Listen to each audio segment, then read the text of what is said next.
Welcome back. So nice to see you again. Or maybe I should say, so nice for you to see me again. Anyway, today we are going to be talking about Chapter 2 in your text, which concerns itself with the writing process.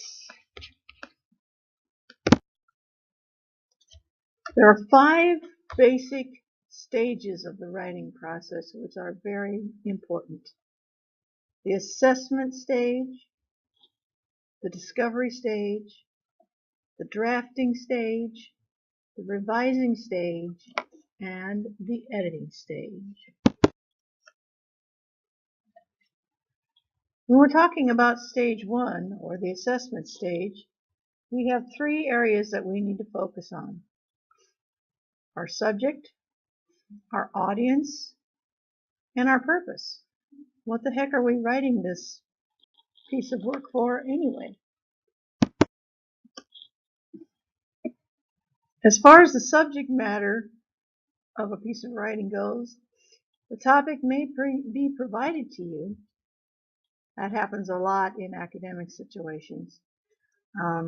At school, the professor might assign you a paper to write a paper on noise pollution, for example.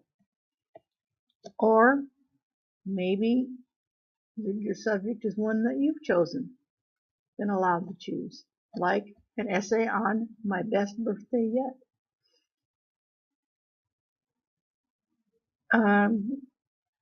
Typically, when you are outside of school, whether it be in your workplace or perhaps in a volunteer organization you may be involved with, you can be asked to write, give recommendations, report on events that have taken place. Who knows? So being able to write and write well on various topics is not only important to get you through school, it can end up being very important in your professional and personal life as well. You have to be concerned about your audience. Who's going to be reading your work? Your fellow students, your professor, co-workers, your boss. And this type of information helps you decide what tone of language you should be using. For example, if you're writing a quick email to a coworker, your tone and language would probably be a lot less formal than if you were writing a memo to your supervisor. So knowing your audience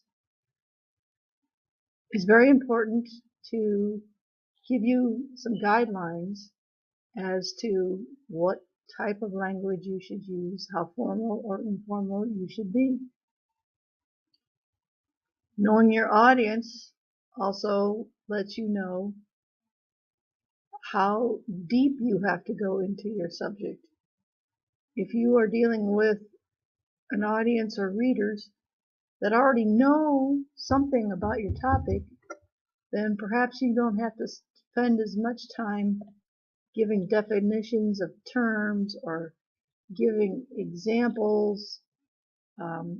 Basically, you don't have to spend as much time teaching your reader about your subject as you may if you are writing for a readership who knows very little or nothing about your topic. Then you have to spend more time defining words that are used within your subject, or giving examples, using analogies or comparisons to take concepts that might be unique to your reader and bringing those concepts to a level of understanding that your reader can get and say, oh, okay, that makes sense now. Okay. You have to decide what you're trying to do when you're writing. What is your point? Are you being asked to inform your reader? which just means giving the information. Pure and simple. No muss, no fuss. Here it is. Are you being asked to teach someone something? Now it's not here it is, it's here it is, and this is how it works. This is how you do it. Are you being asked to tell a story? Are you being asked to entertain? Are you supposed to be funny? Are you supposed to lighten the mood? Are you supposed to persuade someone to do something or not do something? Are you to compare and contrast two or more related items or people? That happens a lot in the working world. You may be asked to look at several different types of, who knows, equipment, software, policies or procedures. Compare and contrast them and make a recommendation to your supervisor as to what machine to buy or what procedure to use.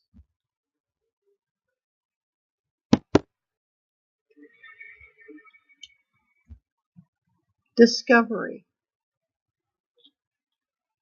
Okay, so how do we get thoughts and ideas to cover in our writing assignment? Where do we start? How do we get those creative juices up here going? It can be a challenge sometimes, that's for sure. One thing you can do is journal. Keep a record of thoughts and ideas that come to your mind as you go about your day. It's a great way to create a starting point for your writing.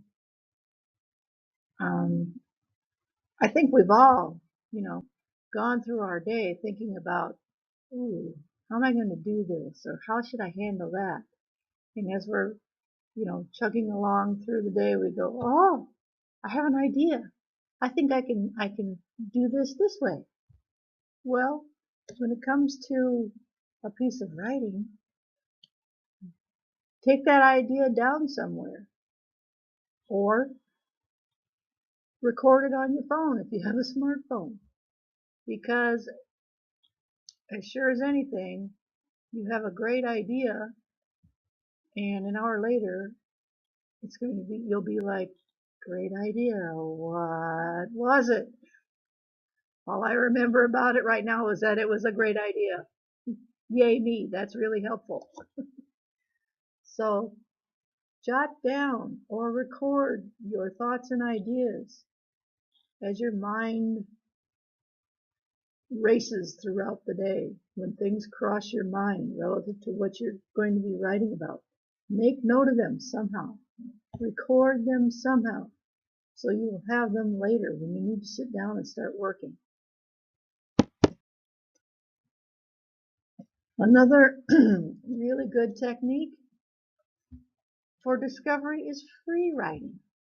Just write. Take 15 minutes and just start writing. Write down anything that comes to mind. Don't filter yourself. Just put it down. We can worry about whether or not it's silly later. After your 15 minutes are up, go back and try and organize what you have written into categories if you can. If you have several different scribblings on your piece of paper that seem to relate to the same general point, group them together. You've now got a subpoint and corroborating evidence for that subpoint. Wow, there's a concept. All right. When you're still in the discovery phase of your writing, see if you can come up with a working thesis. The thesis is the main sentence or the main point of your work. It's the hook on which you hang all the details of your writing, the main idea, what you are writing about in general. That helps you keep focused, keep your mind clear, and maybe gives you some ideas as to where you need to go and look to see if you can find some more information on this topic. Okay, thesis statements. They assert an opinion, take a position on the subject. Noise pollution is on the increase, and steps need to be taken to bring down decibel levels in industry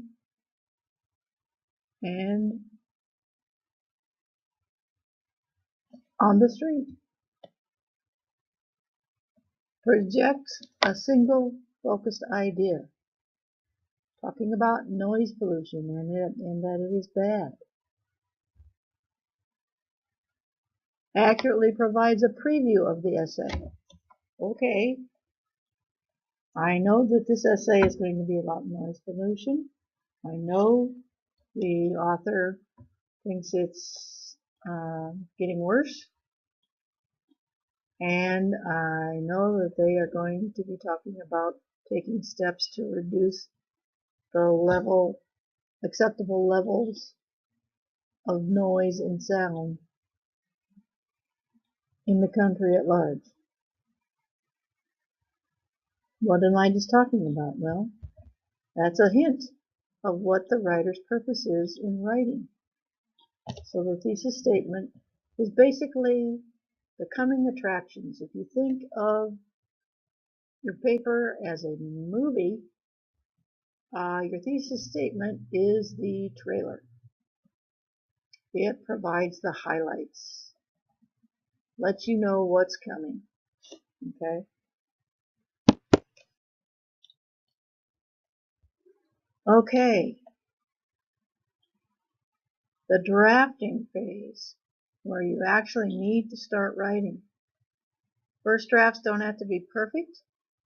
They just have to be written. They're a place to begin. That's it.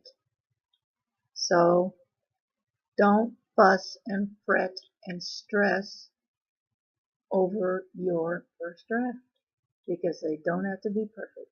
They just have to be written. Give yourself plenty of time, at least a few hours, and maybe over the span of a day or two, you can.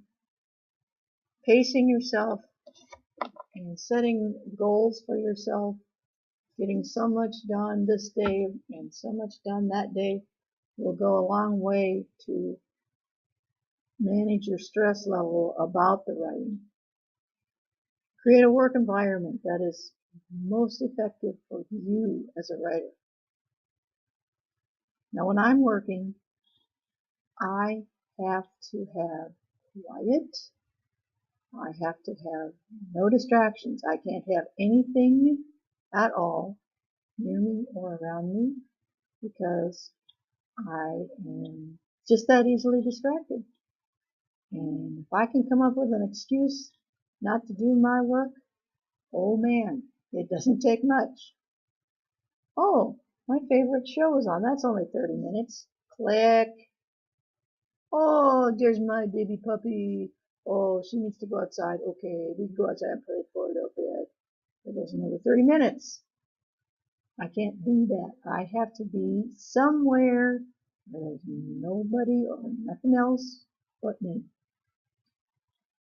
My son, on the other hand, when he has to get a lot of work done, he's got the headphones on, and they're almost bouncing off his head. And I'm like, how in the world can you focus and concentrate on what you need to get done?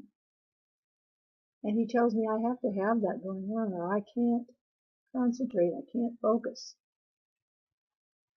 Okay, whatever works best for you, right? Create an environment that you are comfortable working in. You know how you work best. Set yourself up in that situation so you can be successful. Stay loose. You still might have a good idea or two left in you. You know, maybe you're doing your researching and your writing, and you've changed your mind about a thing or two. Great. Take your writing in that direction. Go that way. Don't be married to your ideas or positions and keep going in that direction even though your mind is changing a little bit based upon information you have found. Ready to go down another road if you need to. Keep an open mind. Speaking of the road, keep your eyes on the road. Don't look back. You're going to be worrying about clunky sentences, punctuation, grammar, and all that other really good stuff later on. The body of your paper, this is the meat of your paper, contains your subpoints and your supporting evidence for your main idea. The body is what is holding up your thought, your idea, your claim, your assertion. The body is what holds it up, gives it substance, and helps it to stand. Okay?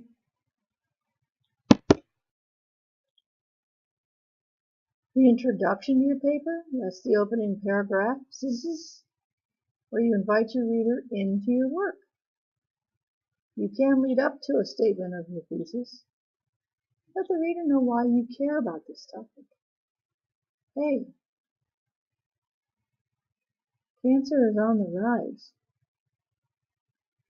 I live in Arizona, where skin cancer is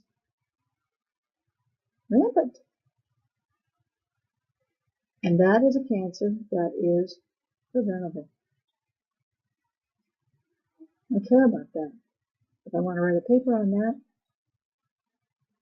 my opening should show my readers that I do care deeply about that and why. You can start by giving a startling fact or statement about your topic. You know, I'll just pick numbers at random just because. There are 10,000 deaths related to skin cancer every year in the state of Arizona. I doubt that it's that much, but you know, yeah, that's an example of a startling statistic. That would work. That was true. That would be one that would make you go, whoa, right? So, or you can begin by telling an anecdote that illustrates your topic. Hey guys, this happened to me, and tell the story. You don't want it to happen to you. Give some background information, maybe. Use an interesting quote or a challenging question. And I say challenging question because the typical start off your introduction with a question goes like this. Have you ever thought about becoming a journalist? Have you ever thought about fill in the blank? That's boring. That's not a hook. It's just boring. So here's an example of a more challenging question. Let's do the boring version first. Have you ever thought about what might happen while you were texting and driving?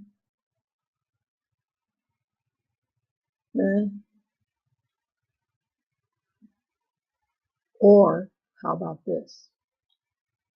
How would you feel if you took a young lady's parents away from her because you caused an accident while texting during driving? That's a question that has a harder punch to it, doesn't it? Kind of makes you go, ew, I would not want to be in that position.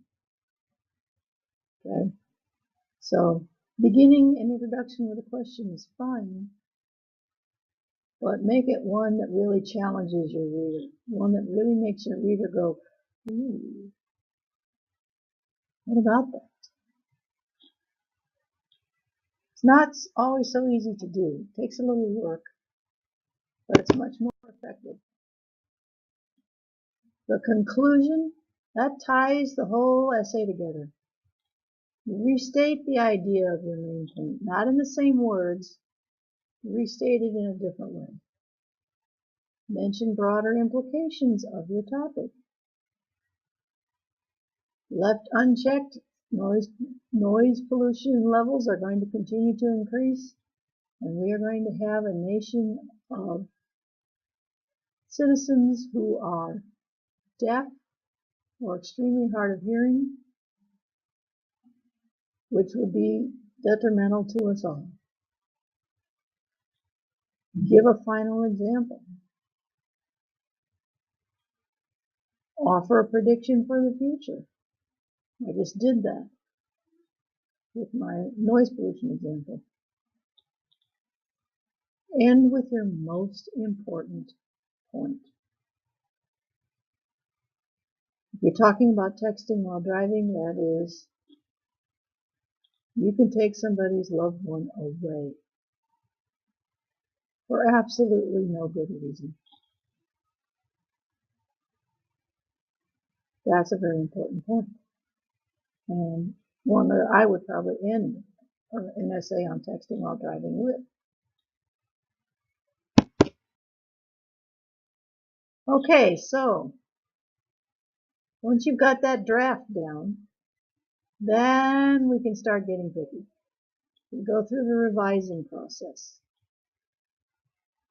Did I really make my purpose clear? My purpose is I'm dead set against texting while driving. Did I make that really clear throughout the entire work that I've just completed? Have I met my readers' expectations? What did I lead them to expect in my introduction? Did I meet that expectation with my writing? Did I support my thesis or my main point? Did I give good evidence, good proof, something to substantiate what I'm talking about? Is my essay unified? Does it flow well? Does it stay on point? Did I develop my points well? Did I go through each one of my points clearly and concisely, leaving no doubt or questions in my reader's mind? Is my essay coherent? Does it flow naturally, or does my reader walk away from this piece of reading feeling like they were a ping pong ball bouncing all over the place? Is the organization clear? Did the organization make sense? Did one point flow naturally into another point? Or maybe should I have put subpoint 3 after subpoint 1 instead of subpoint 2? Revising is where you look at your writing, your tone, your choice of words, your organization. Could I have said this better? Could I have made my point with fewer words? Did I use enough detail here? Did I use too much or not enough? That's the revision process. This is where the polishing begins. And then the final aspect of the writing process, editing. Everybody's favorite part, including mine. The problem that I have with editing is right here. It should be a multi-step process, and I absolutely hate that. But it's important. You cannot edit your work, make sure everything is good, when you read it one time, and one time only, and then in that one time only you're looking for good wording, spelling, punctuation, grammar, organization, yada, no,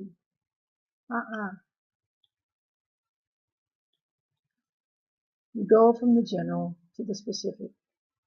Did I get my job done?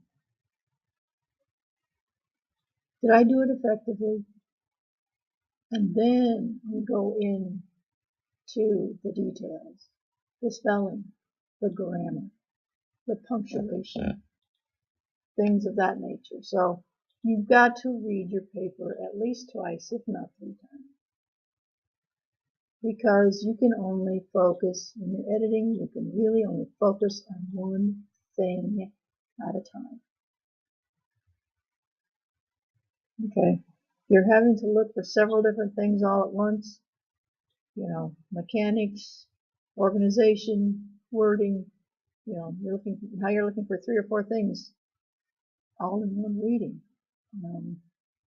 I'm sorry, I may be good, but I'm not that good. Multi-step process. Read your paper over several times, each time focusing on one aspect of the editing process.